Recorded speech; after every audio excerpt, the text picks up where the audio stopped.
So my definition for social selling in business to business is it's the strategy and process for engaging and connecting with people to accelerate the speed of business.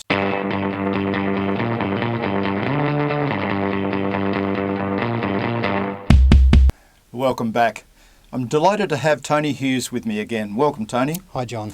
Hey, Tony, you've written a lot about social selling recently, and sometimes I wonder, what does it really mean?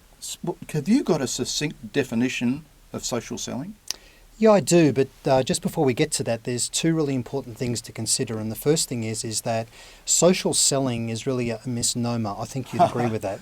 Why we called it selling, I've got no idea. We never sell on social. Yeah, but everybody loves buzzwords, and that's the term that's been used. Developed. So social selling is kind of relevant in business to consumer, but social selling in a B2C context is very different from selling in B2B. Yeah, I agree. Totally. So my definition for social selling in business to business is it's the strategy and process for engaging and connecting with people to accelerate the speed of business. Strategy and process to engage and connect. Okay. Yeah. That makes sense. Now, I've heard you talk about having 5 pillars that underpin that definition. Can you just quickly tell us what those 5 pillars are? Yeah, so the first of the 5 pillars is social listening. Yes. When we're in social, it's really no different to selling to people in the real world. We need to be great listeners. We need to listen for our brand being mentioned in the marketplace, because if there's something negative, that's a customer service opportunity. And we need to listen for our competitors' brands being mentioned, because that may be a sales opportunity. But more importantly, we need to listen for trigger events. Trigger events, the old trigger event, we've talked about that before, really important. Yeah, events that happen in the marketplace that can indicate that there's actually opportunity.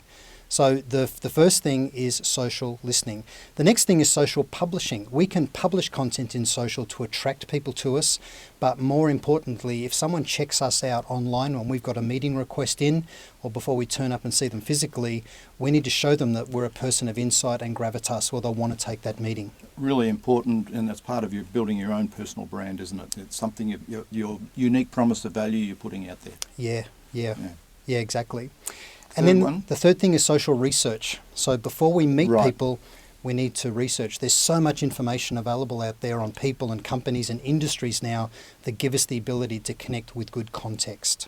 Good. And the fourth? And the fourth thing, is social engagement. Yeah. So it's been said for a long time that cold calling is dying. It's certainly hard. The success rates are down below 3%, but blasting emails out to people as a way of trying to connect has got similarly really poor success rates. Yeah. So if you can connect to people using social proximity, find people in your network that can provide introductions. So use social as a way to engage with people. Have a look at what groups that they're participating in online. You run a great group in LinkedIn. The strategic selling group. Yeah, exactly. And people will be part of special interest groups.